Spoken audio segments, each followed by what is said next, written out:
Estamos sempre falando com as pessoas, mas muitas vezes não comunicando com as pessoas. Uma coisa é falar, a outra é se comunicar. Quando a comunicação ocorre, os resultados aparecem com mais facilidade. Nós vamos trabalhar a comunicação aqui no sentido do relacionamento interpessoal, porque também tem a comunicação por falar em público, que já é outro tema. Então, nós vamos trabalhar comunicação interpessoal e espiritualidade, assunto fundamental nesse momento de transição que a Terra está passando. Veja aqui uma fala de Chico Xavier, antiga. Emmanuel afirma que a Terra será um mundo regenerado por volta de 2057. 2057 está aí. Nós podemos pensar, nossa, mas tão pouco tempo assim, 2057 para 2013, né? São poucas décadas. Acontece que um ano de hoje vale, por exemplo, por 100 anos de 3 séculos atrás. As mudanças que ocorrem hoje são uma velocidade impressionante. Você compra, por exemplo, um computador que é o último modelo, amanhã já tem outro. É amanhã, não é daqui um ano, daqui 2 meses. Então nós vamos ver nas próximas décadas transformações profundas. Já estamos vendo atualmente. Isso nos leva a entender essa nova encarnação que tivemos, ou que temos agora, como muito especial.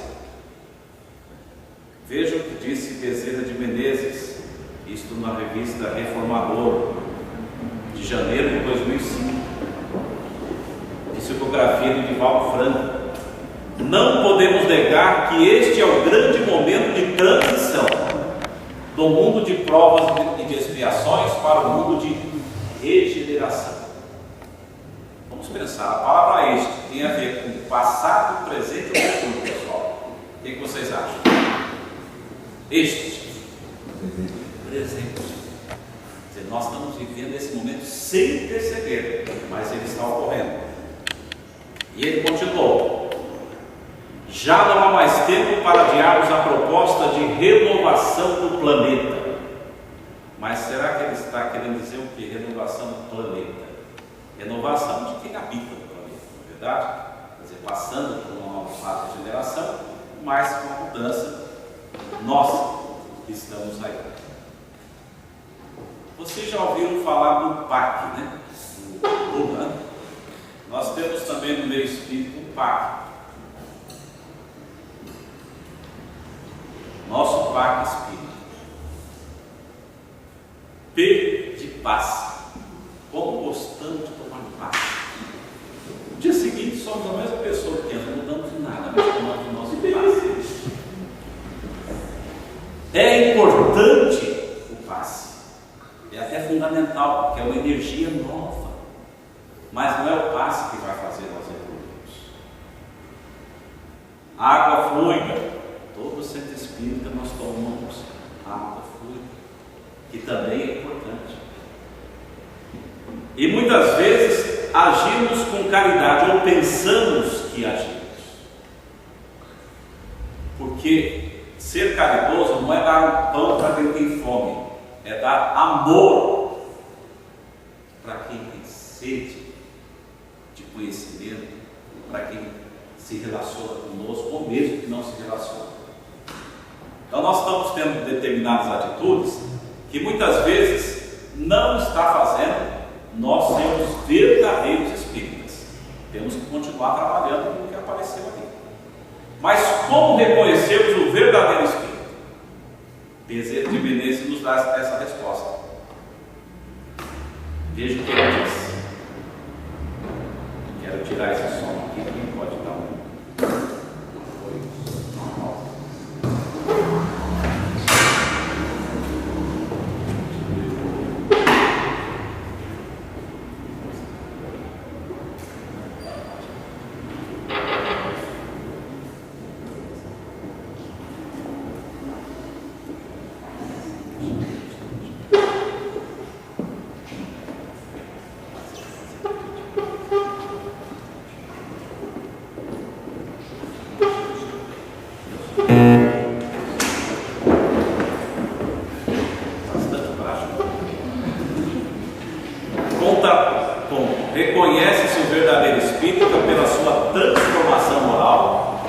pelos esforços que faz para domar as suas más inclinações.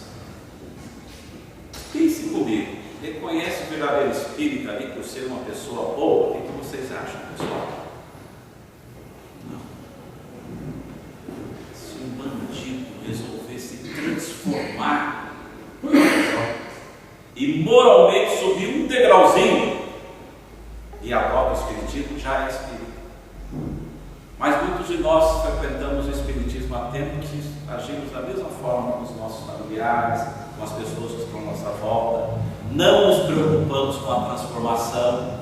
Então nós não somos espíritos de fato, seguindo aí o que Allan Kardec diz. O que realmente importa é o nosso adiantamento interior. Será que o presidente de casa espírita, presidente, autoritário e centralizador, existem muitos assim, que se acomodam nessas atitudes, se acomodam, será que ele é espírita? Segundo Allan Kardec, o que vocês acham, pessoal? Não. Ele é presidente da casa espírita, mas se não se preocupou em se renovar, fica difícil trabalhar ou se considerar espírita de fato. Nós vamos ver aqui os 4 pilares da educação segundo a Unesco. O número 4 é meio mágico. Nós temos 4 estações, 4 pontos cardeais, 4 elementos essenciais: fogo, terra, água e ar, né? 4 reinos: mineral, vegetal, animal, nominal, 4 luas. Essa sala aqui tem 4 paredes, nós temos 4 membros, né? Alguns de nós temos 4 olhos, né? Na verdade. Então, o 4 é um número muito interessante. O primeiro nome que Deus teve tinha 4 letras. Aqui no Brasil também tem 4 letras, nos Estados Unidos 4 letras. E há algum tempo a Unesco estabeleceu os 4 pilares da educação para o século XXI. Aprender a conhecer, valorizando o conhecimento. Nós temos que valorizar o conhecimento. Mas não basta nós sabermos que temos conhecimento, se nós não aprendemos a conviver com o próximo. Senão fica aquele conhecimento inútil. Muitos de nós temos o conhecimento e convivemos, mas não colocamos as nossas mãos para o trabalho. Então nós temos que aprender a fazer. E a consequência disso, aprender a ser. Seremos pessoas melhores. Trabalhando os 3 primeiros itens, seremos pessoas melhores.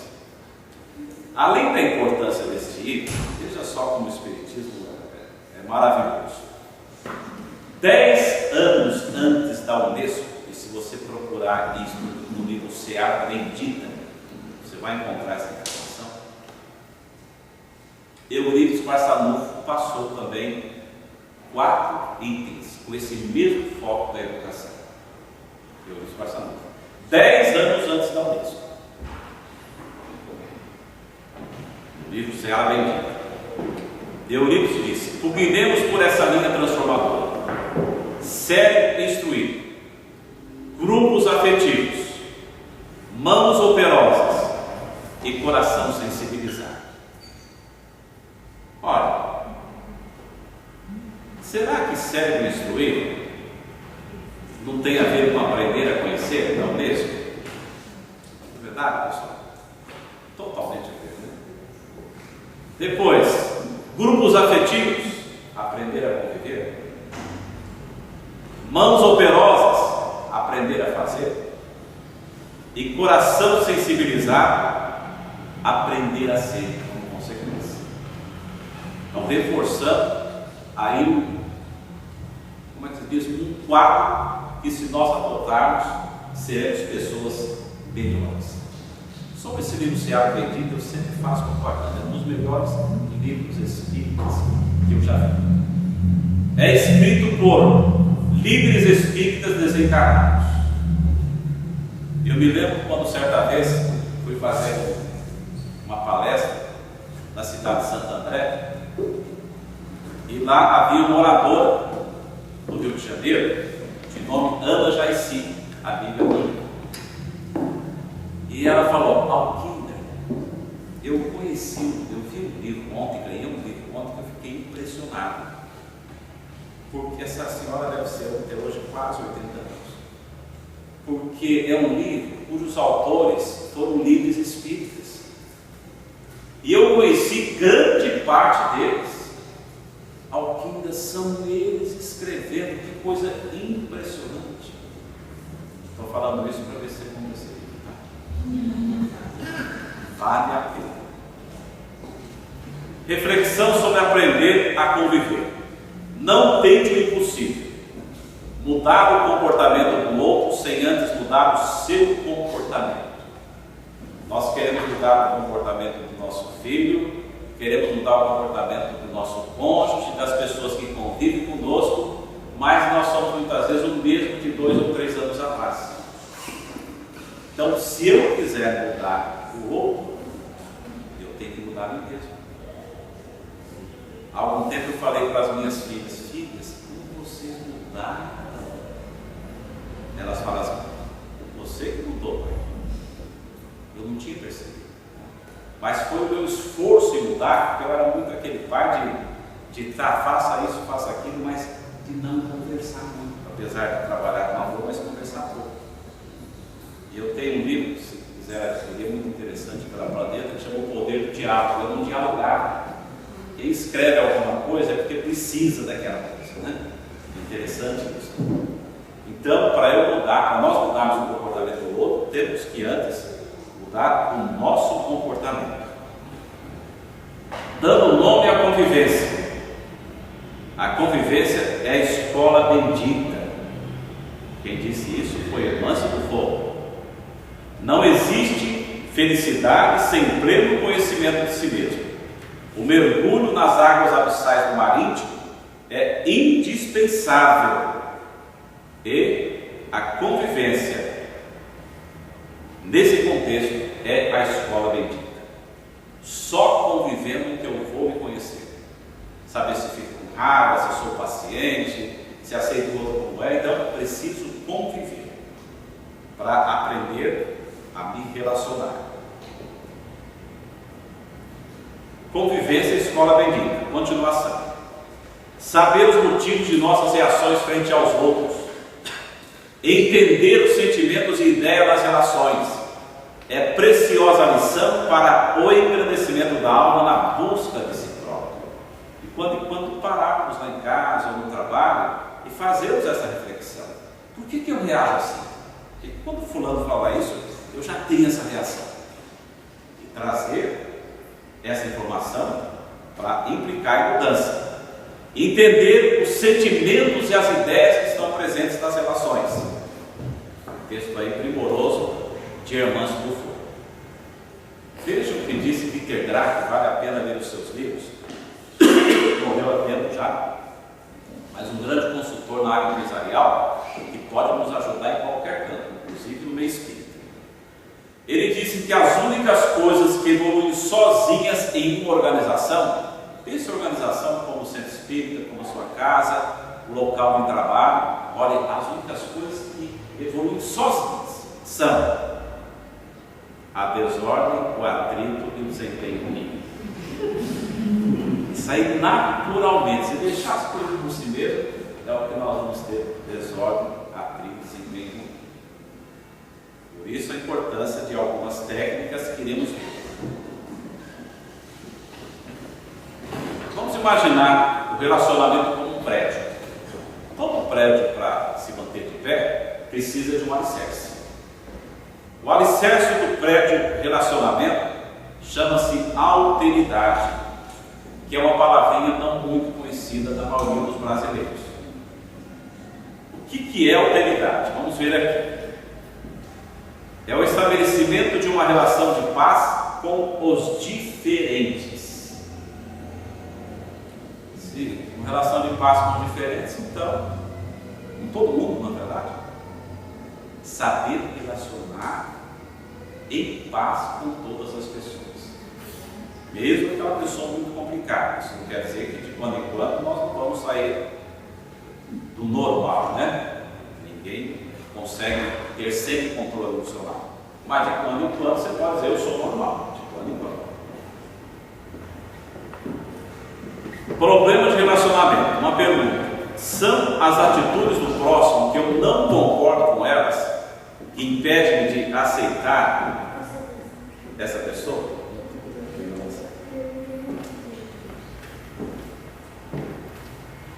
Pense um pouco, pessoal, sim ou não? Gostaria da resposta.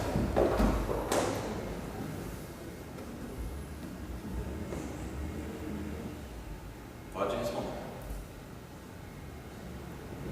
Dá vontade de falar sim, né? Só posso ter? Senão, nós seríamos aquela pessoa que, porque o outro não é meu irmão. Jesus nos aceita como somos e nos ama de maneira profunda. E nós não aceitamos os outros como são. Temos o direito de discordar do outro, mas aceitar o outro como ele é. Porque aquela pessoa terrível que eventualmente convive com você, ou comigo, não tem ninguém terrível que convive comigo, graças a Deus, família muito boa. Mas alguém que você conhece, que você pensa terrível. Nós já fomos iguais em vidas passadas. Então, por que eu não vou saber, ou pelo menos tentar, aprender a trabalhar esse relacionamento? Mito são as atitudes dele que impedem de aceitar. Mito é algo que não é verdadeiro, né? Vocês sabem disso. Contraponto: a questão nunca é como convivemos com o outro, mas como convivemos com o que sentimos e o que pensamos em relação ao outro. Quando valorizamos o sentir e o pensar, nós vamos aprender a conviver de fato com as pessoas. A alteridade, a capacidade de conviver bem com a diferença da qual o outro é portador. Complemento da definição de alteridade. Conviver bem. Não é só conviver, porque conviver nós convivemos, mas conviver bem. Quando conseguimos isso, nós certamente daremos um salto evolutivo. Muitos de nós já temos essas qualidades, pelo menos parcialmente, né? Vejo ali 3 seres que não se entendem convivendo em paz. Por que será, pessoal? Que o gato, o rato e o cachorro aí estão em paz. Porque estão olhando na mesma direção. Quando pessoas diferentes, todos nós somos diferentes, escolhemos uma direção para olhar, as coisas mudam. Há tempos eu falei para meus filhos, quando eles estavam ainda na fase da adolescência: olha, filhos, aqui em casa é um lugar onde a gente precisa conviver bem.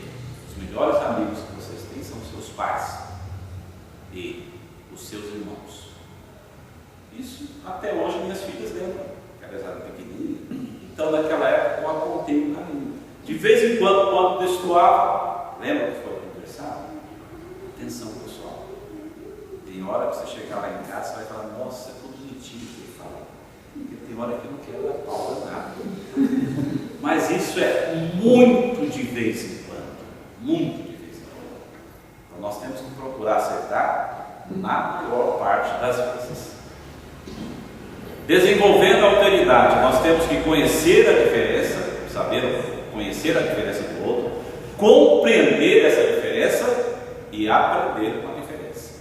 Mesmo que seja aprender que aquilo não pode ser feito, mas nós temos que aprender. Regra principal da alteridade: aplicarmos um reforço positivo. Se seu filho traz uma aplicação, não fale para ele: filho, você só estuda, ainda escreve essa porcaria aqui. No meu tempo eu trabalhava e estudava. Isso é desabafo, isso não é educação, isso não é comunicação. Olha, filho, que frase bonita que você escreveu aqui. Você achou uma frase só, mas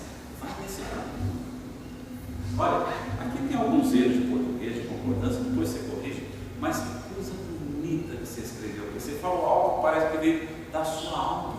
Você tem tudo para ser um grande escritor. Você não está mentindo, porque todo mundo tem tudo para ser um grande escritor. Então você vai jogando informações que ajudam de fato no desenvolvimento da pessoa. Como criticarmos o próximo com eficácia? Às vezes nós temos que criticar. Utilize do PNP. Começa elogiando, termina elogiando e no meio coloca o que tem que dizer. Que frase bonita, como eu falei, você escreveu aqui. Aí a pessoa abre a janela para ouvir. Aqui tem um erro sério, você não devia ter cometido, porque você já estudou isso. Mas olha só, essa outra frase também que bonita, você fala rapidamente um erro.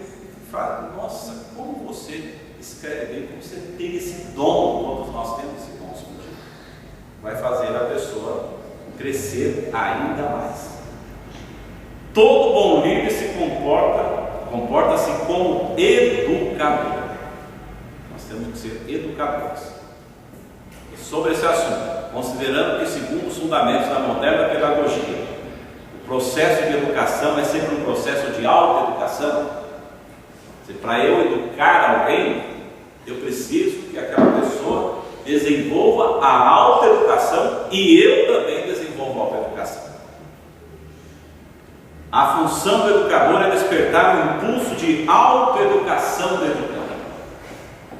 Não é só falar que a pessoa precisa ouvir, é saber como falar para despertar nele que interiormente ele tem uma força intensa. E traz já de outras vidas, nós espíritos sabemos disso, um grande conhecimento. Conclui-se que um dos princípios básicos da adequada educação é desenvolver a autoimagem do educando através do reforço positivo, saber elogiar, trabalhar o elogio. Não é para você esconder, mas pense há quanto tempo você não elogia alguém na sua casa. Pense um pouquinho. Pense se ontem você elogiou alguém, ou antes de ontem. Minhas filhas, pelo elogio que a gente faz, acho que elas se consideram business. Arrumou um pouquinho, nossa filha, como você está bonita. Todo mundo gosta de ver você está bonita, eu ouço isso, né? Não tem jeito.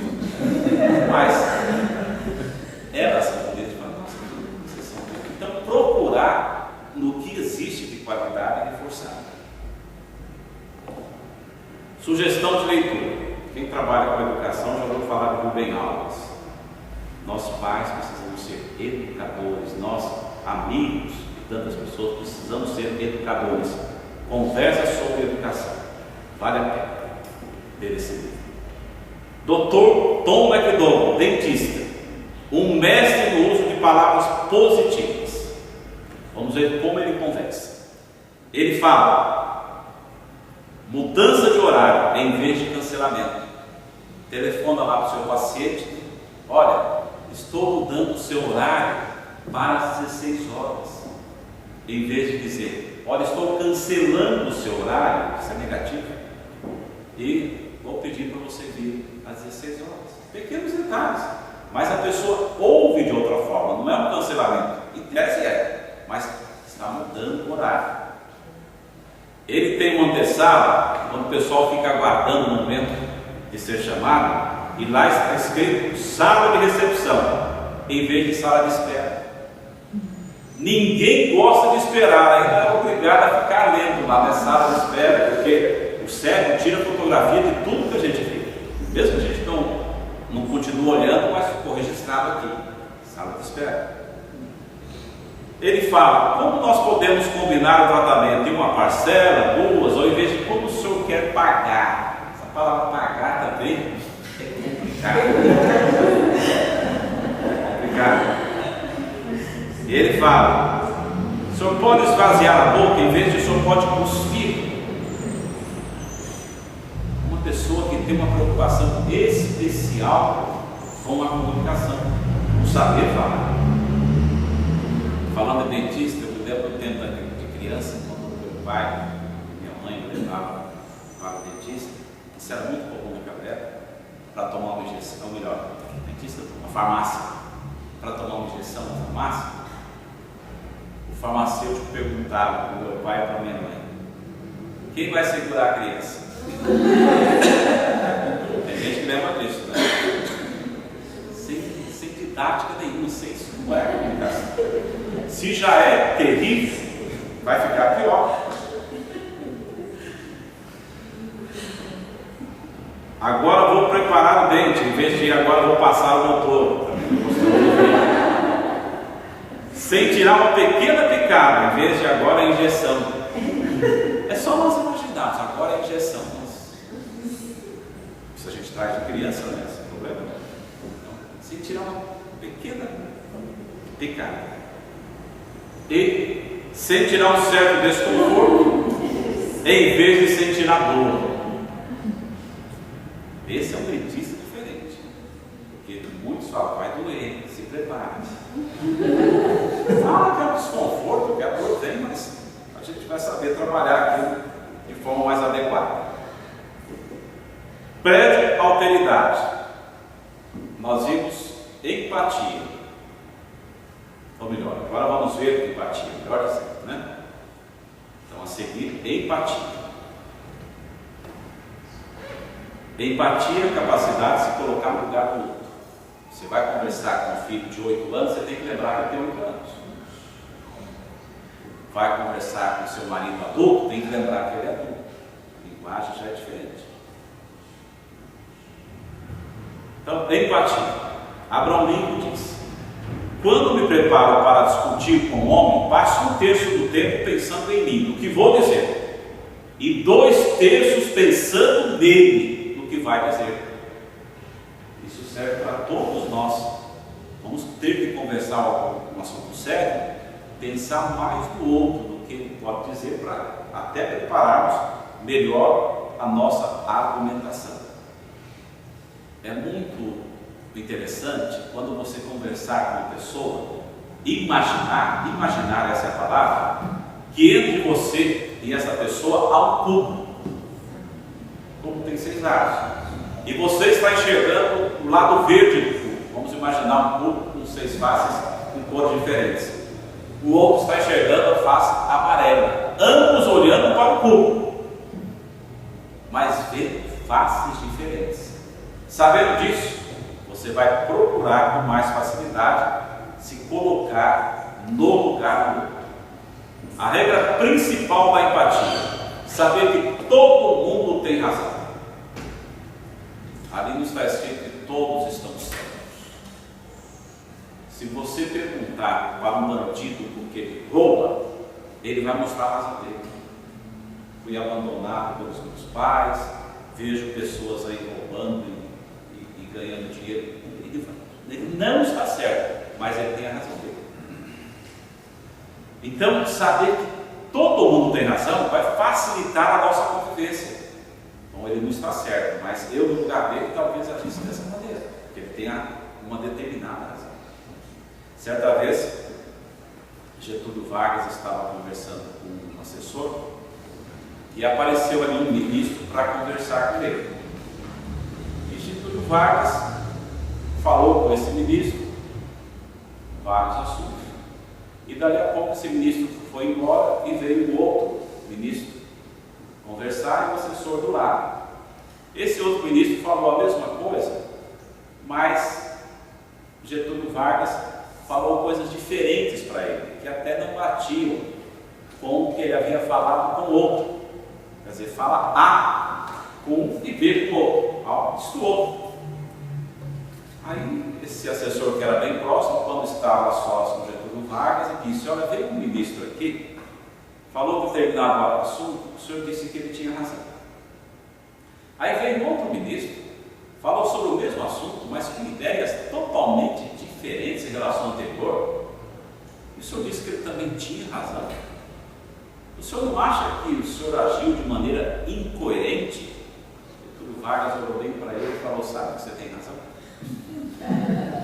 É só uma brincadeira para nós sabermos que todo mundo tem razão. quer dizer que todos estão cegos. Toda verdade tem três faces: uma verdade como você a vê, outra como eu a vejo, e a terceira, a verdadeira. Até reforçando o que foi dito agora. O apogeu é o início da decadência, aquela pessoa que julga que não tem mais a aprender, começa a cair. No sentido figurado, na verdade é que a gente aprende e fica, mas deixando de aprender. Então, o apogeu é o início da decadência. Nos colocarmos como aprendizes. Sócrates disse: sabes por que a pitonisa de Delfos me considera mais sábio que todos os outros? É porque eu conheço a minha ignorância, ao passo que os outros ignoram a sua ignorância. O conhecimento da própria ignorância é o início da sapiência. Aproveitando dessa fala de Sócrates, eu vou pedir para vocês repetirem uma frase comigo e falar com muita convicção. E esta frase eu vou dizer palavra por palavra. Então eu vou dizer palavra por palavra. Então todos, por favor, tá, pessoal? Digo assim: o masculino vai utilizar da concordância com o masculino, feminino, né? Concordância feminina. Então digo assim: eu sou uma ignorante. Vamos ficar bravos comigo.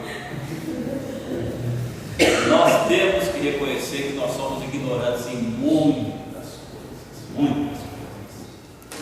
Essa juventude que está vindo a esses filhos são sábios comparando com o nosso conhecimento. Nós temos muito a aprender com eles. Óbvio que na fase da adolescência a gente não percebe isso, mas quando chegar à fase adulta, nós vamos perceber os seres especiais que estão chegando. O prédio é alteridade, nós vimos empatia, agora diálogo. A seguir, diálogo. Deixa eu até falar desse livro aqui, pessoal, senão eu acabo esquecendo uma coisa. Esse livro são 4 livros em 1. 4 livros em 1. É a cultura do diálogo, até apareceu o diálogo ali, eu lembrei. Cultura do diálogo, relacionamento, como relacionarmos com o próximo, voluntariado, como exercermos o trabalho voluntário com técnicas adequadas, e oratória, como falarmos bem. Escrevi 4 livros, mas resolvi colocar em um só, ou 4 temas, né? E aqui também a autoestima, fundamental para o nosso desenvolvimento, liderança, projeto orar, que não tem a ver com oração, mas ousadia na divulgação, R de relacionamento harmonioso, A de administração eficaz, no último R. E unificação, como trabalhar com a unificação. Então esses livros custam 45 cada um, eu vou fazer por 50 para vocês, vou arredondar. R$30. Se quiserem, tem alguns livros aqui. Vamos lá. A seguir, diálogo. 2 formas de perguntar a um líder religioso se é permitido fumar e rezar ao mesmo tempo. Posso fumar quando estou rezando? Posso rezar quando estou fumando? Pergunto a vocês. A probabilidade da resposta ser sim está mais presente na primeira ou na segunda pergunta, pessoal? Segunda. Porque o líder religioso, nossa, que pessoa maravilhosa, até quando fuma pensa em rezar. Vai fazer alguma pergunta para alguém? Pense na formulação dessa pergunta, que isso vai ajudar a ter uma resposta mais adequada. Vencendo a resistência. A resistência a uma ideia nova aumenta na proporção do quadrado de sua importância. O Espiritismo é uma ideia nova, considerando as outras religiões, é uma ideia nova, apesar de quanto tempo, né, que o Espiritismo já é conhecido. Para eu não esquecer, procure anotar o nome de um livro Violinista de Veneza. O Violinista de Veneza. Alguém conhece esse livro? Não, é que ela toca violino. Bom, Eu só brincar porque ela toca violino. você vai gostar muito desse livro, porque lá tem um violinista. É a editora Interlitera. Esse livro, daqui a 2 anos, vai ser um dos livros mais lidos pelos espíritas. Lembrei agora, mais lidos. Maravilhoso. Porque ele mostra todo o trabalho de Kardec, como que acontecia. Algo que a gente já sabe, mas é uma pessoa que conviveu com Kardec, um livro mediúnico, e relatava. É um livro de amor. É uma pessoa que se apaixona por uma menina, mas a partir daí começa toda uma história que Kardec entra no livro. Vencendo nossa resistência às ideias do outro através de 3 regras. A primeira, ouvir a pessoa. Agir igual japoneses, que são bons ouvintes. O japonês respeita muito o pai do ouvir. A segunda é tão importante quanto a primeira, que é ouvir a pessoa. A terceira qual será, pessoal? Vocês são muito inteligentes, parabéns. A cultura japonesa é a cultura do ouvir. A cultura brasileira é a cultura do falar. Nós temos que aprender a ouvir. Uma vez fui fazer uma palestra em Belo Horizonte, uma palestra espírita. Fiz a minha palestra, depois outros fizeram, um seminário, vários palestrantes. E uma senhora quis conversar comigo. Olha, eu tenho uma vida muito dolorida. Você falou uns temas aí que poderiam me ajudar. Você não poderíamos conversar um pouco? Eu falei, olha, vamos fazer o seguinte, eu quero assistir também as palestras das pessoas. Então, eu fico próximo de você e em todos os intervalos nós conversamos. E foi assim o dia inteiro, conversando com ela. Umas 8 palestras mais ou menos. Ao final, ela me agradeceu. Eu pensei que ela ia me agradecer pelas ideias que eu dei, pelas sugestões. Sabe o que ela falou? Muito obrigado por ter me ouvido. O que ela precisava era isso. Eu dei algumas sugestões para a vida dela, mas ela queria que alguém ouvisse. Isso faz um bem danado, tanto para quem está falando, quanto para quem está ouvindo. Regra principal do diálogo: sabermos ouvir. Vencendo a resistência do outro às nossas ideias através de 3 regras. Então mudou a forma. Também vai ser ouvir a pessoa e ouvir a pessoa. Valorizemos o fator tempo. Olha, muitas vezes nós falamos algo com uma pessoa hoje, ela não aceita. Daqui 3 dias você volta a falar, ela aceita. Então não queira numa primeira conversa já chegar a um sim, ou chegar a uma resposta definitiva.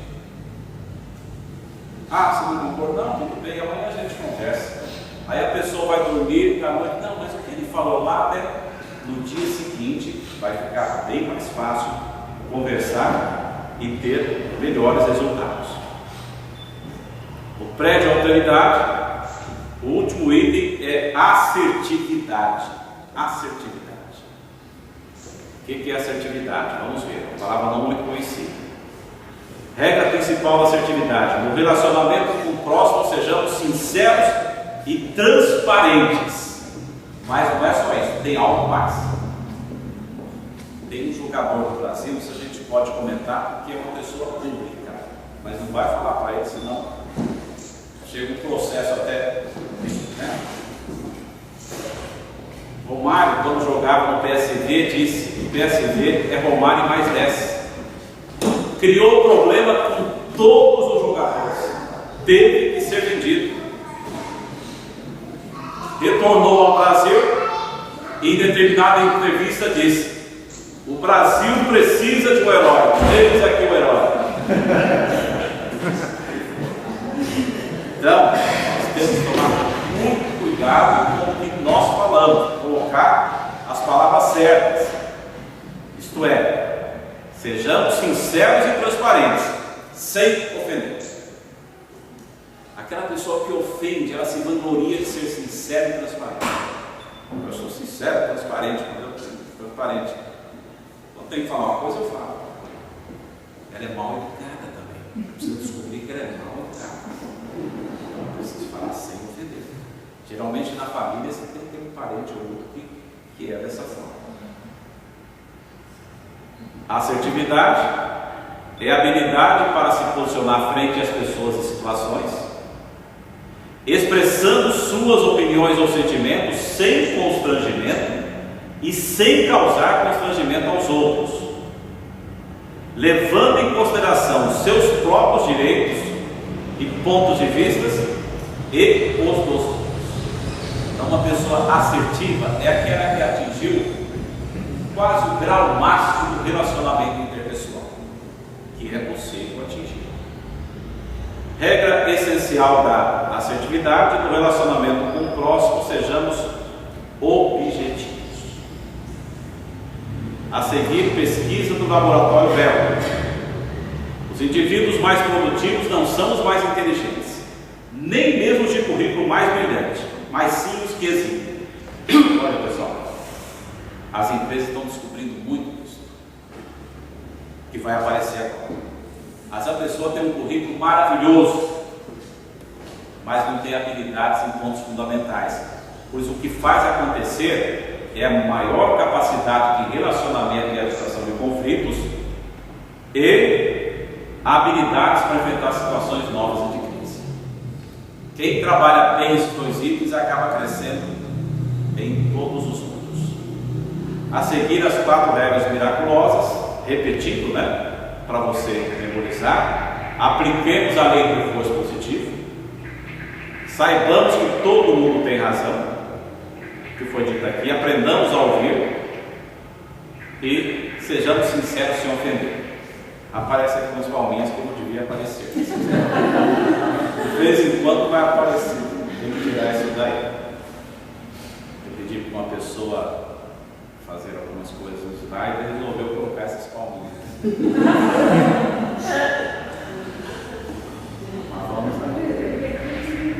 Então nós já vimos isso. Agora nós vamos ver comunicação interpessoal, ou melhor, nós vamos ver espiritualidade. Espiritualidade. O pilar da espiritualidade é a fraternidade. Sermos fraternos. Falamos muito isso no meio espírita, mas muitas vezes não somos fraternos de fato.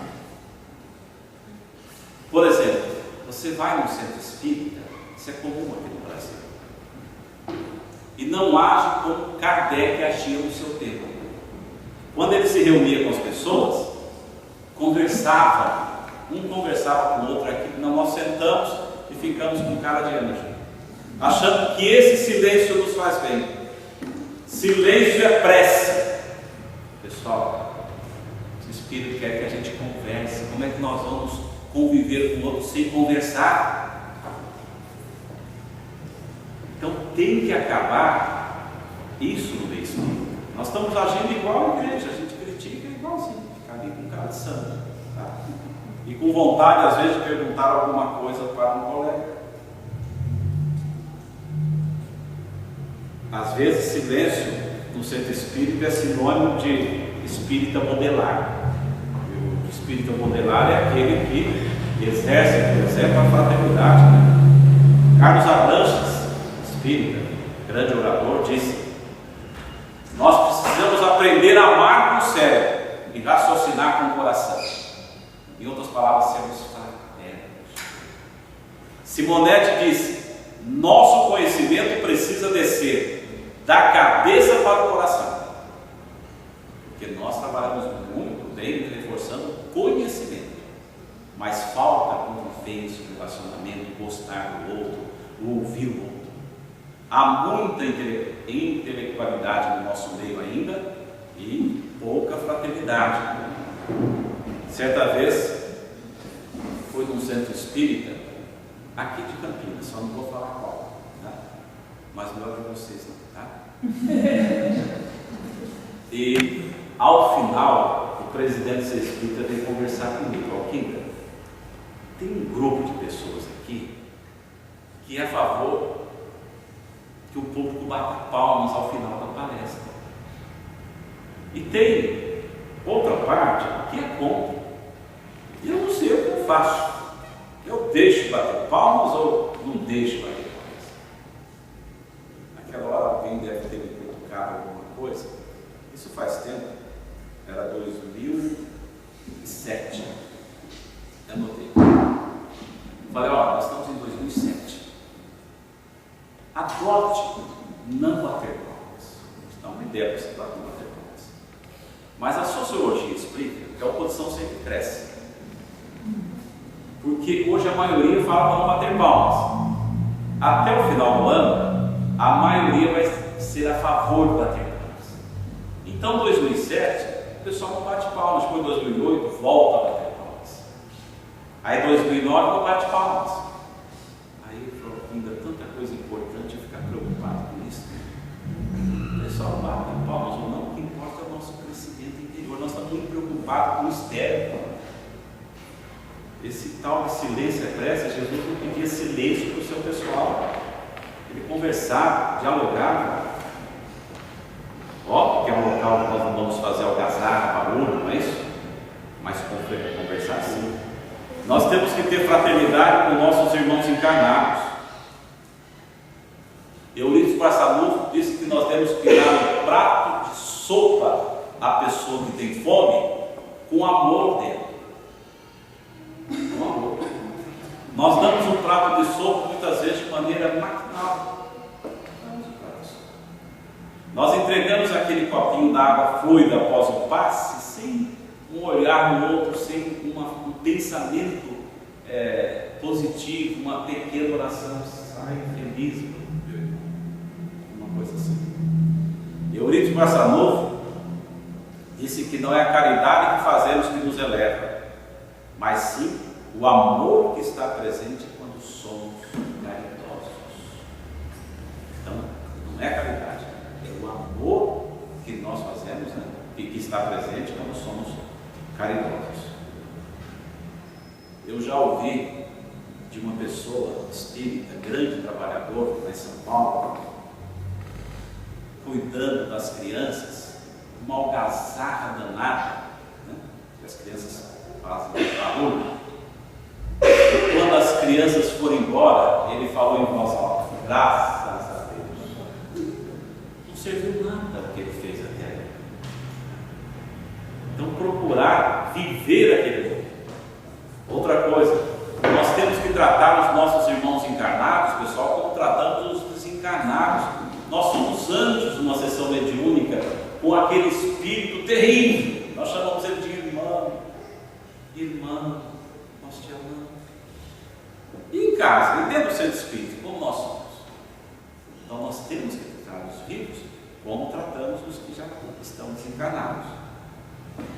Além disso, saber que quando os princípios religiosos são mais importantes do que os sentimentos, a fraternidade não tem vez. Emmanuel, use discernimento. A convicção espírita baseia-se na ciência da lógica. E aí eu reforço, quando os princípios religiosos, vamos ser lógicos, né, são mais importantes do que os sentimentos, a fraternidade não tem vez. Muitas vezes na casa espírita nós estamos mais apegados aos princípios religiosos do que à fraternidade. Fraternidade com os novos médicos. Allan Kardec disse há tanto tempo que cabe ao leitor separar o bom do mal, o verdadeiro do falso. Não cabe ao presidente da casa espírita, cabe ao leitor. Nós estamos indicando às pessoas o que elas devem ler e o que não devem. São pessoas que têm cérebro, que podem pensar. Alguém já leu o livro O Amor Jamais Te Esquece, do André Luiz Briggs? Uma, duas, três pessoas.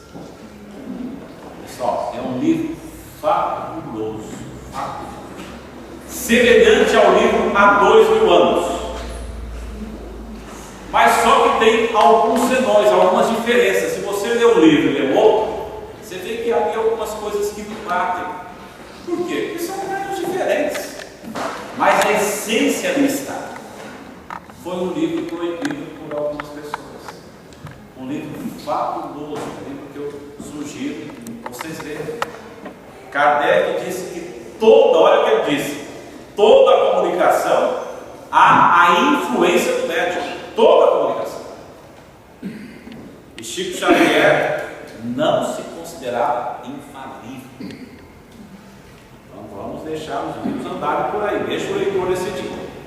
Divaldo Franco disse: penso que todos deveremos ter muito cuidado para não voltarmos à presunção e intolerância medievais, elaborando um novo código de obras que devem ou não ser publicadas, o que seria profundamente lamentável.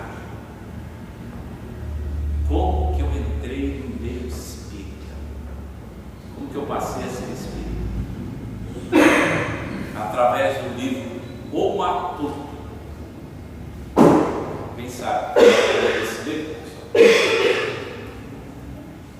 Zília Gasparetto, que vende livros aos milhões e abre uma portinha para a pessoa um dia ler Kardec. E nós espíritas estamos metendo pau em cima dela. Ela ganha dinheiro, ela está milionária, é problema dela.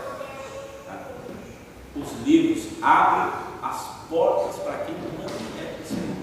Hoje eu não leio mais livros, não tenho simples necessidade de ler, não tenho vontade de ler, mas o não espírita encontra ali uma portinha. Se você ler esse livro, você vai adorar. Matuto, maravilhoso. Isso aqui que eu estou falando para aquele espírita tradicional é uma coisa terrível, né? Nossa, falar da Zília Gasparetto não parece espírita, é nossa irmã, nós temos que amá-la. Jesus disse que nós temos que amar a todos e aceitar eventuais falhas. Aceitar não significa concordar. Sinceramente, Chico Xavier dizendo: eu não saberia dizer se certos companheiros encarnados desejam o progresso dos médios iniciantes. Alguns têm sido implacavelmente perseguidos pelos que se rotulam adeptos de doutrina. Fico pensando no que haveria de ser comigo caso eu estivesse iniciando hoje na tarefa da mediunidade. Palavras aí de Chico Xavier. Fraternidade com nossos familiares.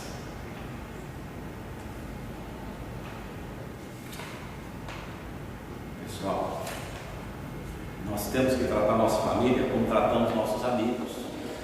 Um amigo chega em casa e a gente coloca um sorriso.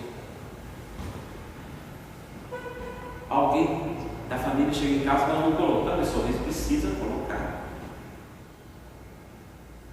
Amar o povo é fácil.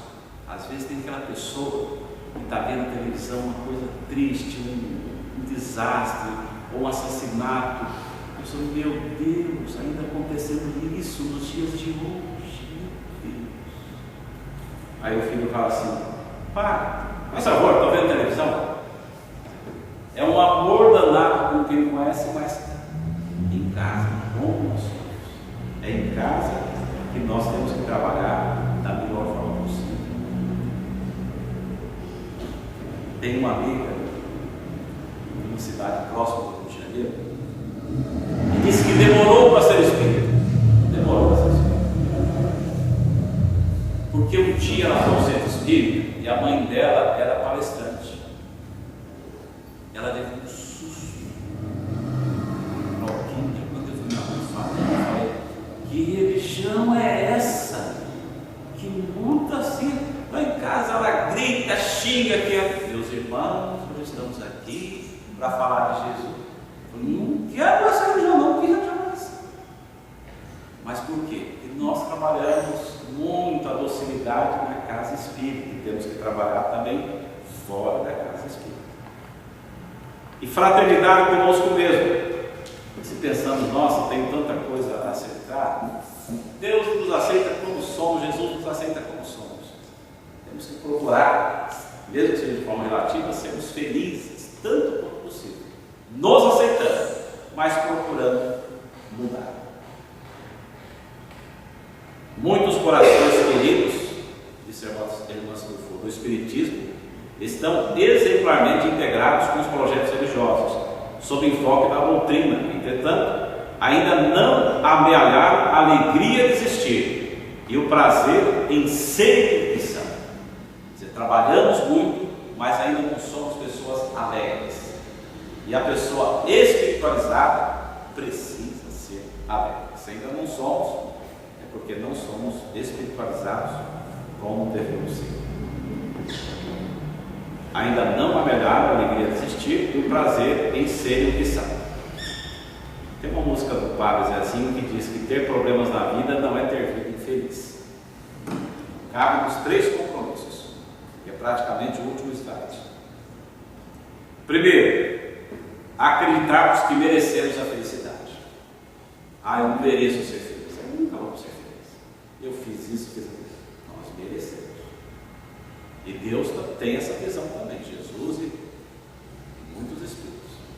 Pararmos de encontrar motivos externos para as nossas dores, descobrir as causas íntimas. Eu tive um pai assim, uma mãe assim. Não, tive um pai que eu precisei, tive a mãe que eu precisei. Eu cheguei na família certa. Terceiro, pararmos de pensar em felicidade para depois dos encarnes e procurarmos viver a vida do modo mais feliz possível. Finalizando, Aristóteles disse: somos o que repetidamente fazemos. Se nós começarmos daqui para frente, ter atitudes mais adequadas no relacionamento, no aceitar o outro, no aceitar a nós mesmos, nós vamos crescer de forma infinita. Porque repetindo, cresceremos. Muito obrigado pela oportunidade de estar aqui. Uma pergunta que queiram fazer, fica à vontade, pessoal. Obrigado.